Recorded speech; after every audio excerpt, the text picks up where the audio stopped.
At ngayon mga giliw naming tagapakinig, narito ang panglimang kabanata ng ating kwento na pinamagatang Demolition Job sa pakikipagsapalaran ni Kapitan Karyong!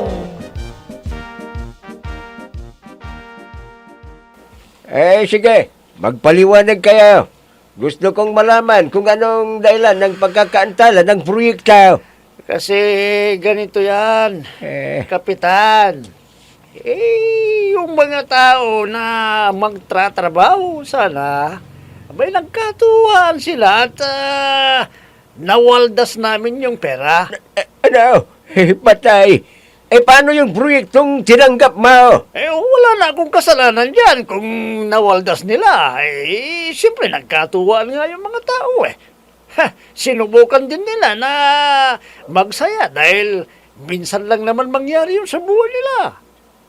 Di bale at masaya naman sila. Hindi ba kagawa daw? Oo naman, Kapitan. Kailangan na masubukan din nila nga magsaya kahit paminsan-minsan lang. Hindi ba? Kung tuos-tuosin, kulang pa nga yun baka gusto ninyong dagdagan para para lalo silang matuwa. Ito yan. Mapapatay ko na kayong dalawa. Mapapatay ko kayong dalawa sa araw na ito. Papatayin mo kami? Didimanda ka namin. Binantaan mo kaming papatayin mo kami? Didimanda ka namin. Kagawad mo, Steng. Pigilan mo ako. Mapapatay ko na sila. Mapapatay ko na sila. Tama na yan, Kap. Kailangan parating na lang natin ito sa kinauukulan. Huwag mong ilagay ang batas sa iyong mga kamay. Tama na, Kap. Uminahon ka lang. Ano pang ginagawa mo, Kapitan? Patayin mo na kami kung kaya mo. Ayan, nakabidyo ka na. Sige. Duwag ka Patayin mo si Kagawad na daw. Pati ako. Duwag! Under Desire ka lang Ang magandang pangalan mo, Andres! Oo, tama. Bagay sa iyo diba? ang pangalang Andres. Under Desire. Sinabi na nga, huwag ako, Andres, ako. Sinusubukan talaga ko ng mga taong ito. Papatayin ko na kayo! Papatayin ko na kayo!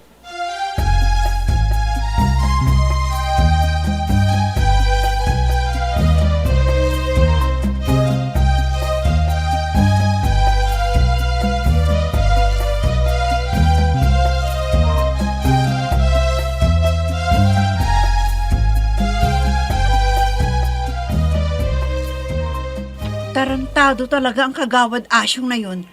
Tinuturan niya na ipapakontrata ni Roy yung pagpapagawa ng kanal sa tapat ng bahay ni Lydia at sila na lang daw ang gumawa para kumita rin ng mga kabarangay natin. Pero anong ginawa niya? Naku, pangalawang beses na niyang ginawa to. Nakakabisit nga Hayon, nagagalit na si Lydia. Ang masaklap pa, sinabi raw ni Kagawad Asyong kay Lydia na kulang daw ang pondo na ibinigay sa kanya, kaya hindi nila maumpisahan. Sinungaling talaga. 50,000 ang sinabi niyang kontrata. Kaya pumunta ka agad sa bangko at inilabas yung kailangan niya. Yun pala, pang-iinom lang nila. Wala na talagang ginagawang mabuti ang mga kagawad na yun. Ay! Kapitan Karyong! Lumabas ka na yan kung matapang ka!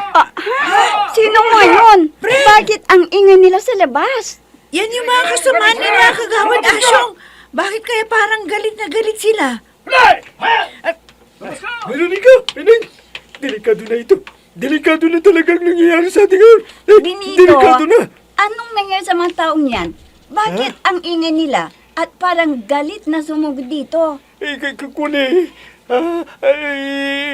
Veronica, Pining, inahanap nila si Kapitan dahil sinabi raw nila Kagawad Asyong at Kagawad Adong napapatayin daw sila ni Kap. Ha? Nako, nagsinungaling na naman ang dalawang kagawad na yon. Wala namang sinabi si Kap na gano'n. Oo nga Pero sabihin niyo kay Kapitan na magtago muna siya. May dalang barilang mga, ayun, itatanta rin daw ng bala si Kapitan kapag makita nila. Sige na. Ay, Diyos ko, tatawagan ko na si Kapitan para makapagtago siya. Delikado ang buhay niya.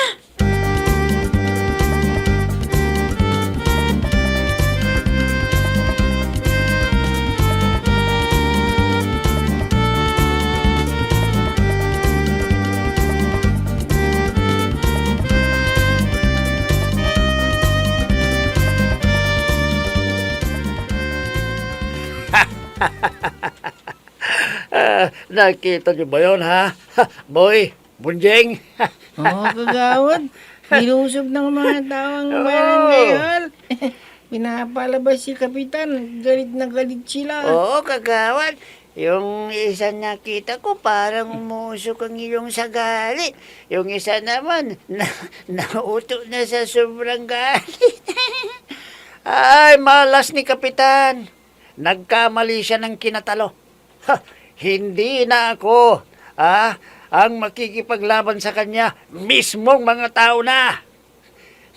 Mamamatay na sa konsumisyon si Kapitan. Mamamatay na siya. Ay, oo. At kapag namatay na siya, ako na ang magiging kapitan dito. Ako na!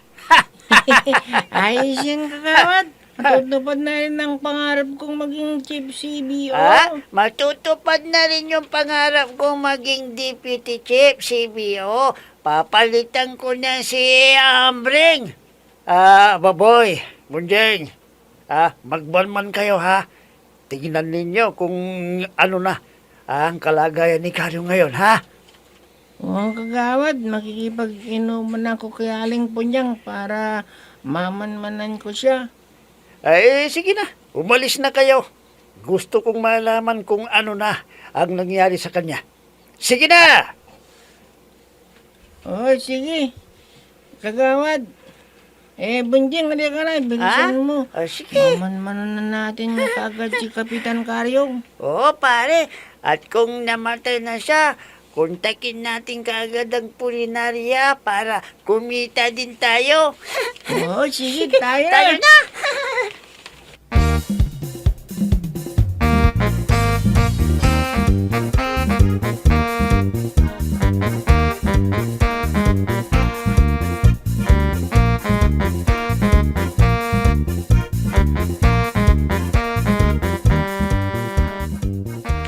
Oh, ano friend? Natawagan mo na ba si Kapitan? Hindi, si Aling Punyang ang nakasagot at ang daming sinabi. Hayop daw ako? Malandi raw ako? Paano yan? Baka lalabas siya ng bahay at matsambahan siya ng mga taong galit na galit sa kanya. Buti pa, utusan na lang natin si Ambring o kaya si Benito para mabigyan siya ng babala. Delikado kasi. Mapapatay siya ng mga tao kung matsambahan siya. Kawawa naman. At kung may masamang mangyayari sa kanya, friend, baka ikamatay ko na. Ano? Sandali lang. At tatawagan ko sila Ambring at Benito. Ambring! Benito! Ay, pining. Bakit anong sasabihin mo? Hindi nakausap ni Veronica si Kap. Puntay mo na lang siya at sabihin mo ang nangyari. Sabihin mo na wag mo na siyang lalabas at baka matsambahan ng mga taong galit na galit at gusto siyang patayin. Sige. Pupunta na ako sa bahay nila ngayon din, Bye-bye! Friend, kinakabahan na ako. Baka lumabas na si Kapitan at natsambahan na siya. Ha? Sina Kagawad Asyong at Kagawad Gusting kasi kung ano-ano ang pinagsasabi sa mga tao. Kaya nagalit sila kay Kapitan. Naku, kawawa talaga si Kapitan. Lagi siyang ginagawa ng problema. Oo nga Awang-awa na talaga ako kay honey ko. Ay, kay Kapitan. Ay, nako. Paano kaya? Ano kaya ang magandang gawin para tumigil na sila sa katarantaduhan nila? Ginawa na naman ni Kapitan ang lahat ng pakikitungo sa kanila. Pero walang nangyari. Talagang gusto nilang mamatay para matupad ang pangarap ni Kagawad Asyong na maging kapitan. Kung ganon, wala nang pag-asa pang tumino ang dalawang kagawad na yon. Likas na silang tarantado.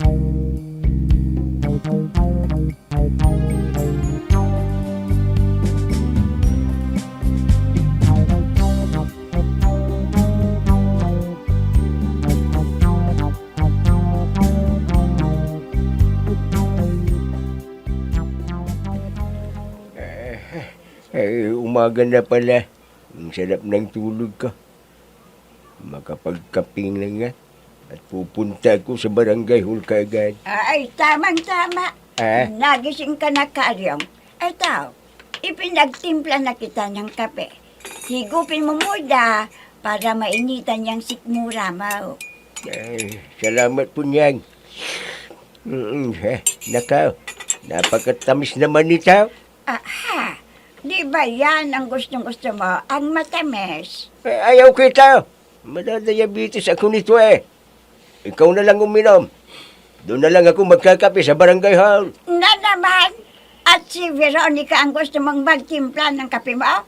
Ah, wisit ka talaga, Karyong. Karyong! Lumabas ka yan! Kung sige ka! Hindi. Hanapin mo kami! Sige! Magpatayan tayo kung gusto mo! Lumabas ka! Ano yung mainga na yan? Umagang-umaga eh, may nag-uuramintado yata. Karyong! Yan yung mga taong kasama nila Lumas ka! Kagawad Asyong at Kagawad Adong. Ayun. Kasama rin si Purong na payatot. Nakapamaywang pa. Lumas ka! Akala mo kung sino. Bakit ang ingay nila? Sandali na lalabas ako. Hay! Bakit ang ingay-ingay ninyo? Anong problema ninyo? Ikaw ang problema namin! Sinabi mo lang kinakagawa na siya at kagawa na daw na hinahanap mo kami at papatayin mo kami lahat! Nandito na kami! Sige! Subukan mong patayin kami! Uunahan ka na namin, ha? Delikado. Papatayin Nandito talaga mo ko na. ito! Tatagbo ako. Tatagbo na ako. Huwag kang tumakbo! Harapin mo kami! Duwag! Duwag! Duwag ka, Kapitan! Hoy! Bumalik ka!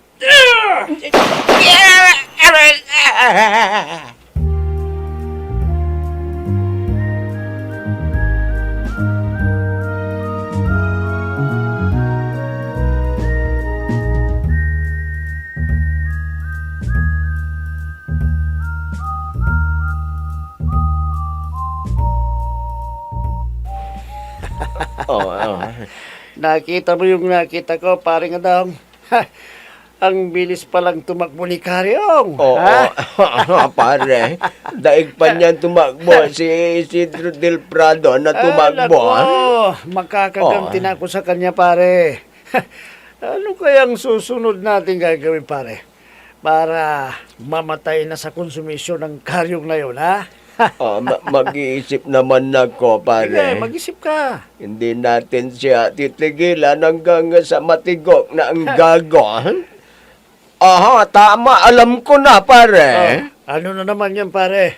May naisip ka na kaagad. Sige nga, sabihin mo nga kung ano yan, pare. Ha? Pare. Ano? Ibubulong ko sa tainga mo. Ibubulang mo na naman. Oo, ibubulong ko para walang makarinig at sige. hindi mabulilyaso. Sige, ibulong mo kaagad sa akin kung ano yan.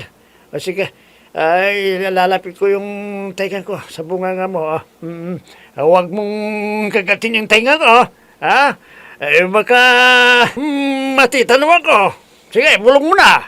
Kwan, pare, ganito ang gagawin natin. Ibubulong ko. Sige. Ha? Oo. Ayos siya, pare. Maganda na naman yung naisipan mo. Sige, gawin natin yan sa lalong madaling panahon, pare. Oo, pare. At sa pamamagitan ng gagawin natin yan, nako, kung 100%, ikakamatay na niya at kikita pa tayo, pare. Doble pa. Paano, pare? Paano tayo kikita? Sige nga. Nako, kapag namatay siya, kontakin natin kaagad yung suki nating punerarya.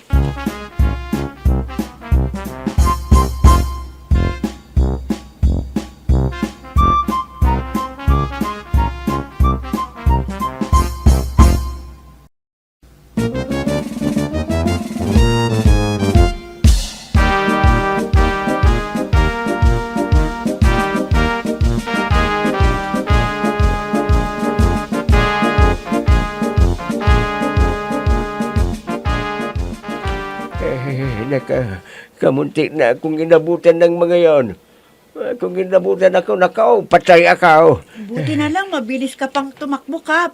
Kundi, baka kung ano nang nangyari sa'yo. Oo nga eh. Kamuntik na akong mapahamak, Veronica.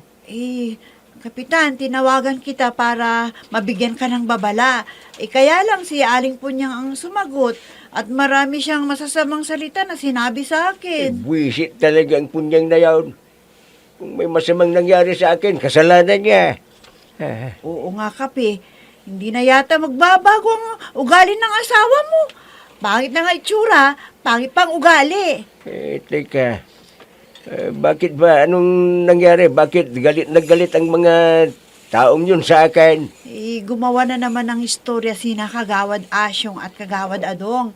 Sinabi raw sa mga taong yon na papatayin mo sila dahil ginastos ang pera na gagamitin sana sa pag-ayos ng kanal. Wala akong sinabing gano'n. Ang sabi ko, sila Asyong at Adong ang papatayin ko, hindi sila. Alam ko yun, Kap.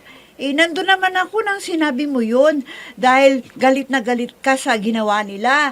Pero wala naman akong narinig na papatayin mo mga kasamahan niya. Buwisit talaga ang dalawang kagawad na yun. Hindi na ako tinitigilan. Kap, ano kaya kung ipahuli mo na lang sila sa pulis para doon na pag-usapan ang problemang yan? Kung sa pulis kami mag-uusap, sabihin na naman nila na inutil ako. Kaya hindi ko na gagawin yan. Ipapahuli ko sila sa pulis, pero yung doon kami mag-uusap, nakaw, hindi pwede. Ano ngayon ang plano mo, Hani? Kapitan. Mag-uusap-usap kami ng mga kapanalig kong kagawad. Tatanungin ko sila kung ano ang magandang gawin para matigil na ang dalawa sa demolition job laban sa akin.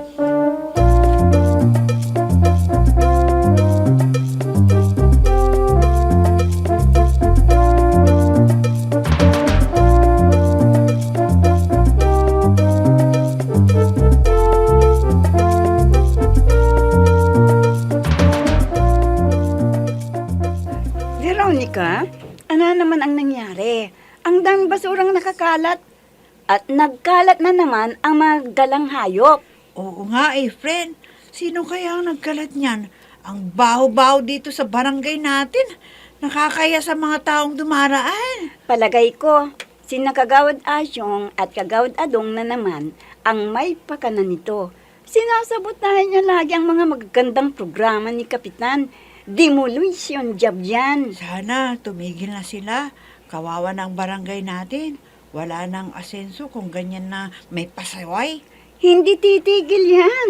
Gusto niya kasi na masira si Kapitan dahil sa pangarap niyang maging kapitan din. Ito kasing si Kapitan, sobra ang pagkapasensyoso. Namu, naiinis na talaga ako sa kanya. Mabait talaga si Kapitan eh. Pero ang dalawang kagawad na yon, sobra ang kasamaan nila. Ay, naku, Tining, Veronica? Naku, wala pa ba si Kapitan? Ambring nandyan sa loob ng opisina niya. Nagtatago. Bakit? Anong kailangan mo kay Kapitan? Naku, sasabihin ko sana sa kanya yung bagong problema na kakarapin na naman niya. Ha? Na naman? Anong problema yun, Ambring? May sumira sa linya ng kuryente papunta sa atin, kaya maraming nagre-reklamo. Wala silang ilaw. Ha? Kaya pala, brown out. Buti na lang, may solar power ang barangay hall. Naku, ano na naman bang nangyayaring ito? Wala nang katapusan ng problema. O sige, pumasok ka na sa opisina niya. Ikaw na ang magsabi sa kanya.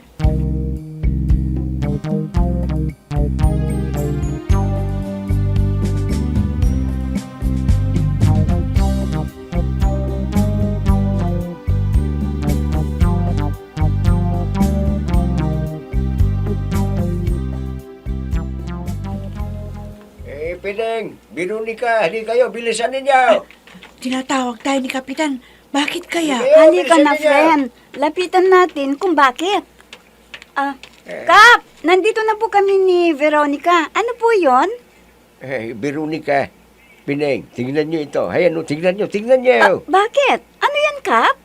Kap, anong tinitignan mo dyan sa computer? Ito, yung kuha ng CCTV kagabi. Ang linaw-linaw ng kuha, di ba? Ayan, tingnan nyo. Tingnan ninyong mabuti. Oo nga, no. Ang linaw, Kap. At kitang-kitang ginagawa nila. Aba, sino bang mga yan? Nakaw, sina Kagawad Asyong at Kagawad Adong. At mga kasama nila. Ayan, tignan nyo kung ano ang ginagawa nila. Ha? Kap, di ba yan yung linya ng kuryente papunta sa Purok 5? Sa distrito ni Kagawad Gusting? Oo, Pineng. Ayan, kitang-kita sila sa kuha ng CCTV. Ang mga walang hiya. Sila pala ang sumira sa linya ng kuryente. Oo, sila. Kaya ipapauli ko sila sa pulis. Ang mga tarantadong yan. Ngayon din.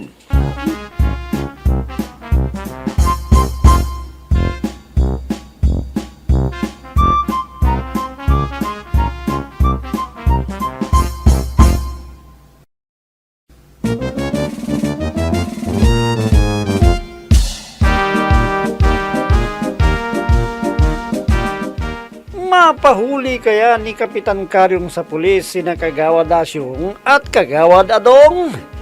Mga mahal naming tagapakinig, abangan ang huling kabanata ng ating kwento na pinamagatang Demolition Job sa pakikipagsapalaran ni Kapitan Karyong!